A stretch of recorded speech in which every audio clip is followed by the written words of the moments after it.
As most of you know, my interest is in theological education, particularly um, training and equipping those who are overseas. And I want to tell you a little bit more about why that's the case. There are a lot of shifts that have happened in global Christianity over the past 100 years, and many of us in the West are not aware of what those are. And I think they'll help us see what some of the changes for Christians are, as well as hint at some of the changes when we think about changes in mission strategy in the coming decades. Some of these are already in process, of course. Different mission agencies are aware of these.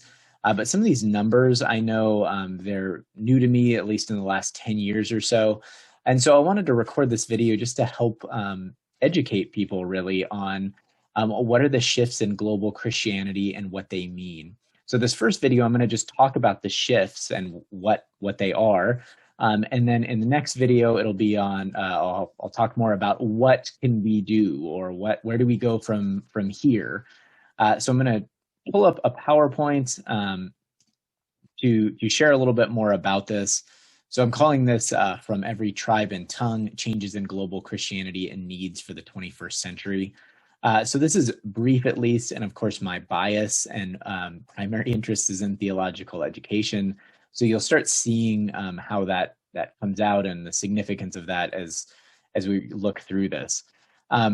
Before I get into some numbers and what the shifts specifically are, I want to talk about the biblical mandate and the biblical basis for what I'm about to talk about. The first passage, of course, is familiar to us on Matthew 28, 18 through 20, also called the Great Commission, where Jesus says, "All authority in heaven and on earth has been given to me. Go therefore and make disciples of all nations, baptizing them in the name of the Father and of the Son and of the Holy Spirit, teaching them to obey all that I have commanded you, and behold, I am with you always, even to the end of the age."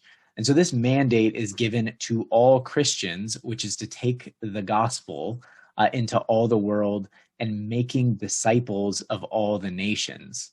The reason this text tells us that we can do that, the reason we can go into all the world, the reason we can make disciples of all nations is because Jesus has all authority in heaven and on earth.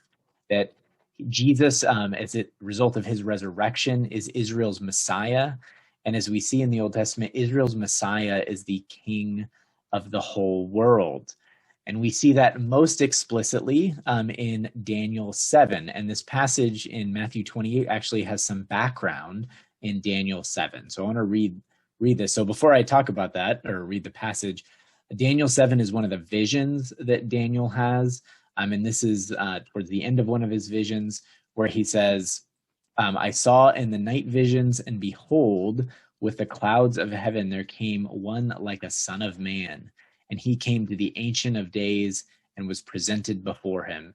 And to him was given dominion and glory and a kingdom that all peoples, nations, and languages should serve him. His dominion is an everlasting dominion which shall not pass away, and his kingdom one that shall not be destroyed." And so we see from this passage that Jesus is the one like a son of man. One of Jesus's favorite titles for himself in his ministry is Son of Man. And he's pointing us back to this passage. And he has been given dominion, glory, and a kingdom. And all peoples will worship him, and his kingdom will never end. And so as a result of Jesus's authority, we too can go into all the earth. The goal, though, as we think about this, what is the goal of making disciples of all nations? So on the one hand, it seems like the goal is to make disciples. But the end result, at least that we hope for, is found in Revelation 7, where John sees this vision in heaven. And he says, "After this, I looked, and behold, a great multitude that no one could number, from every nation, from all tribes and peoples and languages, standing before the throne and before the Lamb, clothed in white robes, with palm branches in their hands, and crying out with a loud voice, 'Salvation belongs to our God who sits on the throne and to the Lamb.'" And so the goal of making disciples of all nations is for all peoples to come worship Jesus, the Lamb who was slain to take away the sins of the world. So when we go out and make disciples of all nations, we do it so that we can see this vision come to pass where all nations, peoples, languages stand around God's throne and worship him. And so as we talk about these shifts in global Christianity, I want us to keep in mind the biblical rationale for everything I'm talking about. This, I hope, sets the tone that we are reminded of why, not just Anna and I, but why we exist, all of us, whether we're here in the United States or whether we're overseas, is that our goal for all things is to make disciples so that we can see people worshiping around the throne of God and the Lamb. So the status of Christianity in 1910. So I want to give a brief introduction here first. But for the last several hundred years, Christianity has largely been associated with Europe, and for good reason in many ways. Most Christians lived in Europe, as I'll talk about in a moment. The Reformation came out of Europe. The Roman Catholic Church is based in Europe. And so for at least 500 plus years, Christianity has been associated there. But interestingly enough, when we look at the first few centuries of the church, of the start of Christianity, some of the more well-known figures in church history have come from Africa or the Middle East. So we think of Justin Martyr or Polycarp or Augustine or Athanasius or John Chrysostom. So they were all from Africa and the Middle East originally, or what we call now the Middle East. And so the center of Christianity was, of course, in Jerusalem, in Israel, North Africa, and then it began shifting through time as a result partly of persecution, as a result of the conversion of Constantine, the emperor of Rome. So things shifted more towards Europe at that time. And so, but we are now seeing in our day, and we've started to see it. We started to see it many years ago, that the shift in Christianity has started moving back from North Africa or from North America and Europe back to the South, back to Africa and other countries. And so Christianity, for most of the 20th century, was a well-known phrase is from the West to the rest, where North America and Europe were major hubs of Christianity, and they sent missionaries out to the rest of the world. One term I'm going to use, or two terms I'm going to use that I want to define at the beginning, is I'm going to use the term majority world or global South. I'll probably use global South more. But this refers primarily to the areas of Latin America, Africa, and Asia. These terms are used fairly frequently in mission circles, but as Christians and just kind of outside of mission circles, we don't always know what these terms mean or use them very much. So global South basically just refers to countries that are in the southern hemisphere, more or less. Of course, most of Asia is in the northern hemisphere. But you have most of South America and at least half of Africa and Southeast Asia that are in the global South. The majority world term is used because more people in the world are in Latin America, Africa, and Asia than in North America and Europe. So majority world is used as well. Basically, this means non-Western nation. So that's why Australia, even though it is technically in the Southern Hemisphere, in this diagram is colored blue rather than red because it's considered a Western nation and not part of the majority world or the global South. So as I use those terms, just think Southern Hemisphere, and that should help, or just think Latin America, Africa, Asia when I use global South or majority world. So I want us to look at Christianity in 1910. So I'm going to use a lot of numbers here, so you may not be interested in that, but this helps us see very clearly the shifts that are happening. And I'm going to use tables with the actual numbers, and then if you're more visual, hopefully these charts will help you out a little bit. But this gives us a very clear idea of the shift. So in 1910, the overwhelming majority of Christians were in Europe and North America. tons and tons of them, of course, in Europe, as you can see from this graph. If you want to see the specific numbers here, we have 91 million in North America. Europe has 403 million. Africa and Asia have 11 million and then 25 million respectively. And then finally 74 million in Latin America. So Latin America is not too far behind North America. But as you can see, Africa and Asia are significantly behind in the number of Christians that existed in the world in 1910.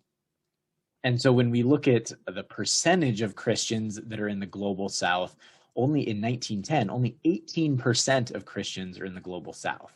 Even though there's a lot of people that live in the global South, only 18% of Christians were. And this is made even more stark when we look at the number of missionaries that are sent. So you can see I had trouble actually even finding numbers to put on the graph to show Latin America, Africa, and Asia, because so few missionaries, almost none, came from these three parts of the world in 1910, whereas many, many missionaries were sent from North America and Europe. So to look at the specific numbers, right, you have 20,000 from North America, 39,000, almost 40,000 from Europe, but then you have less than 500 in each of Africa, Asia, and Latin America. So you combine those, you have less than 1,000 missionaries sent from these three parts of the world. And you have a huge number sent from Europe and North America in 1910. And so when we summarize the situation of a world Christianity or global Christianity in 1910, the vast majority of Christians numerically were located in Europe and North America. And these two continents also sent the most missionaries. They not just sent the most, but they sent the overwhelming most. So they sent, North America and Europe sent around 60,000 missionaries to less than 1,000 combined in Asia, Africa, and Latin America. So there's a huge disparity in Christians numerically as well as missionaries in 1910 between the West and other parts of the world. And for many of us, this is the numbers we still think in terms of. But as you'll see, as we look at these shifts that are happening, this is not the situation of the world anymore. And it's definitely not the situation the world is moving towards when we look at number of Christians. But I want to fast forward about 60 years in the future. So I have the table here where we start seeing this shift happen 60 years later. And so we look at the number of Christians. So I even have the tables for you to compare. You can pause this if you really want to spend a little bit more time studying it. But you notice Christianity, of course, grows in North America and Europe during this time to 210 million and then 490 million. But then when you look at Africa and Asia, you have large growth that's going, especially in Africa. It goes from 11 million Christians to 142 million in 60 years. That is a huge percentage of Christians, a percentage growth of Christians. Asia also jumps by 70 million Christians in 60 years. And then Latin America also jumps almost 200 million Christians during that time. Whereas with Europe and North America, of course, you still have tons of Christians. You go from 400 million to 490 million. But that's a 90 million growth, whereas in North America, you have around 120 million more Christians during that time. So you still have growth in those two areas, but not the growth is not nearly as high as it is in Africa, Asia, and Latin America. And so the question we want to ask is why? Why do Christians grow so numerically in Africa, Asia, and Latin America?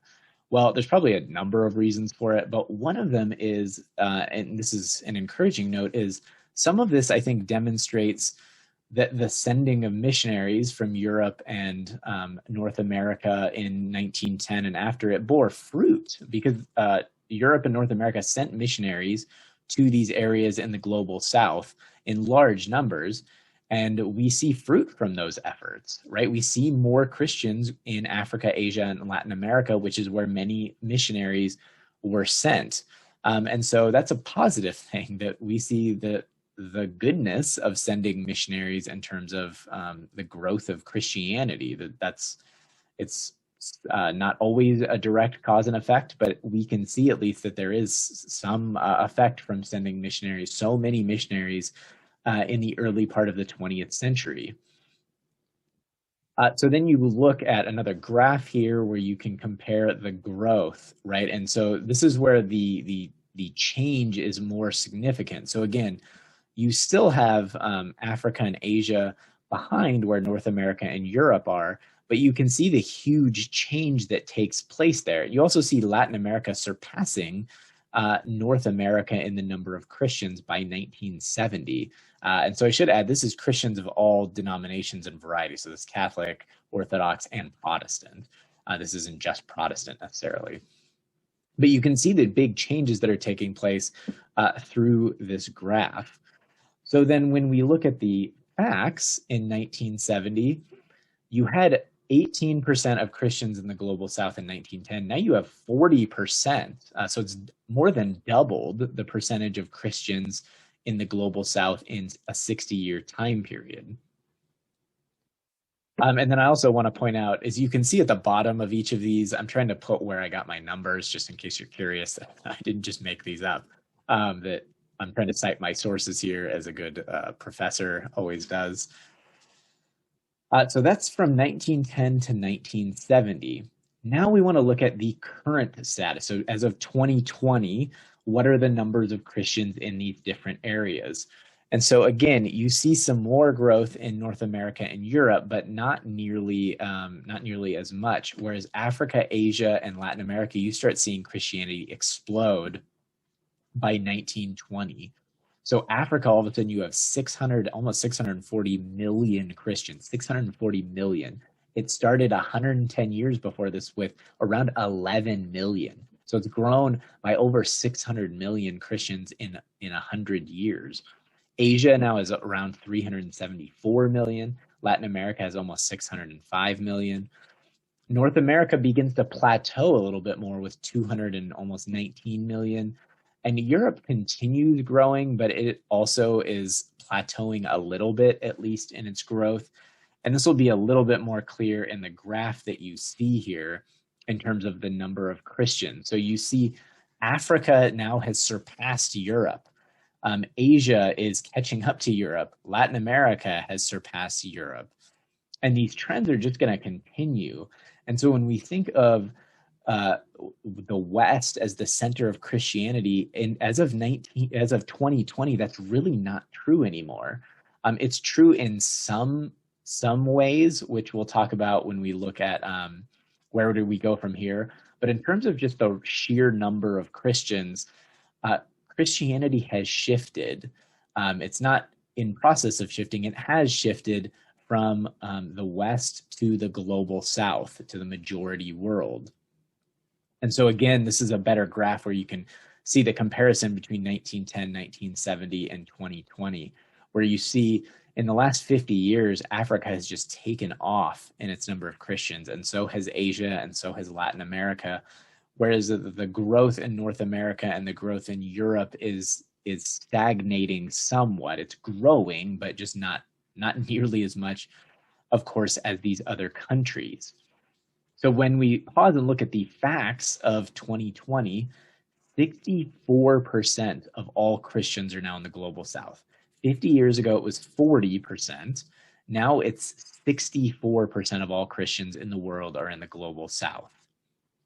Africa itself, as a continent, has 40% of all Protestants, which is crazy to think. Protestantism started in Europe.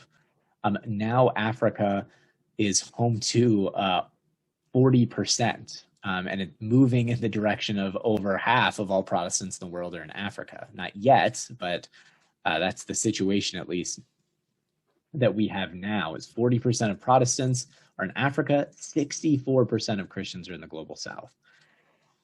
When we look at the largest Protestant nations now, Well, no, when we look at 1910, all Western nations, right? US, UK, Germany, Sweden, Netherlands, Canada, Finland, Australia, Denmark, Norway, all Western nations, no Asian, no African, no Latin American countries.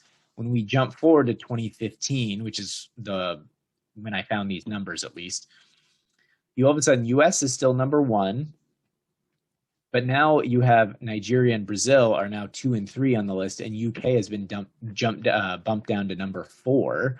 And then Germany has been bumped down from number 3 to, what is that, number 6? And China has now entered the top 5 as well. And so there are, when we compare 100 years here, we have 7 new countries that have entered this list. And they are all from the global South. So there are no new Western countries. You had 10 Western countries in 1910 as the top 10 largest Protestant nations, and now you have 3 of 10 in 2015. And so again, this illustrates the shift in global Christianity, and Nigeria is catching up to the United States. It does not have nearly the population of the US in terms of just raw numbers, but it's catching up in terms of the number of Protestants. And in fact, as of 2020, it's, I would guess, come close to surpassing the US at this point, but official numbers I haven't been able to find yet for this year. Then when we look back to the number of missionaries sent, so 2020 is in the second column there, you'll notice the number of missionaries that North America and Europe are sending has jumped significantly as well, right? So you went from 20,000 to 135,000 in North America. But you'll note Africa, Asia, Latin America, in terms of percentages, it's an explosion, right? It's gone from 350 in Africa to 20,000. 47,000 in Asia from 300, 58,000 in Latin America from 400. So again, Christians are not just growing numerically in these countries, but they are now becoming sending countries. So previously, the global South was receiving missionaries from the Western world. That they needed missionaries because they were so unchristian in a sense of, so their populations were largely non-Christian. Whereas now these are becoming sending continents and sending nations in each of these places, because they are now sending large numbers of missionaries all over the world, sometimes to other African countries or Asian countries or Latin America, and sometimes to the West themselves as the West becomes increasingly non-churched. So we look at these numbers here, and again, obviously North America and Europe are still have tons of missionaries that they're sending. So this is why in some ways some centers of global Christianity are still in the Western world, in North America and Europe. When we look at missionary sent, when we look at finances, the Western countries largely dwarf financially the majority world or the global South churches. But the idea that I want you to see here is that there's huge shifts and changes that are going on. And these are important for us to recognize as we think of mission strategy in the 21st century, as we move into the now 3rd decade of the 21st century. One other thing that I think is interesting to point out is if 100 Christians represented global Christianity, represented all Christians in the world, what would they look like? So if 100 Christians represented all global Christians, 67 of them would be from the global South, or from the majority world, which fits with what I mentioned before. 16 of those 100 would speak Spanish, which is interesting. So almost 16% of all Christians speak Spanish. 10% speak English, which is a lower number than I would have expected. 64 of them are between the ages of 15 to 64. 26% of all Christians are under the age of 15, which again is something to keep in mind when we think of mission strategy and the age groups we want to focus on. Obviously, it's fine to focus on any age groups, but there is a growing percentage of people under age 15 who are Christian. And so we want to keep that in mind as we think through missions. 79 are in countries with moderate to high corruption. So almost 80% have moderate to high corruption. which means Christians live with ethical dilemmas in these countries that they have to face. If you had to pick the typical Christian in the world now, so if you had 100 Christians and you picked one, the typical Christian would be a non-white woman living in the global South with lower than average levels of societal safety and lower than average levels of proper health care. So again, this points out, number one, that more women than men are Christians in the world. More live in the global South than anywhere else, and then more have, because they live in nations that have high corruption or moderate to high corruption, there's less safety, and there's not proper health care in these places. So this is where I want to pause. So this is the shifts that we've seen in global Christianity between 1910 and 2020. So Christianity is shifting now to the global South. It's shifted already to the global South in terms of the number of Christians. Now, again, when we think of the Western world, we still have the majority of financial resources. We have the majority of theological institutions, Bible colleges, seminaries. We have more resources. Typically, we are still sending more missionaries. So some of those things have not changed in the sense that the Western world is still a missionary sending hub. It's still a training hub, but the numbers of Christians has shifted already from the Western world to the global South. So in the next video, so this is all hopefully new information for you, and you start seeing these stark changes that have already taken place kind of right before our eyes when we look at the global church. What I want to do in the next video is I want to talk about where do we go from here? What is Christianity going to look like in 2050, in 30 years from now? And then what does this say about our mission strategy and things that we should be focusing on in the upcoming decade? So this gives the basis for what I'm going to tell you in the next video, but hopefully this has been educational for you, because we want to be global Christians. We don't want to just be thinking about Christians in whatever our country of origin is. That's important, of course. We want to still be doing things in our home countries, but the church is not a national body. It's a body composed of people of all tribes, peoples, tongues, and nations. And so we want to keep those in mind, what Christianity looks like throughout the world, because that's what God has called us to, is to be people that are focused on making disciples of all nations.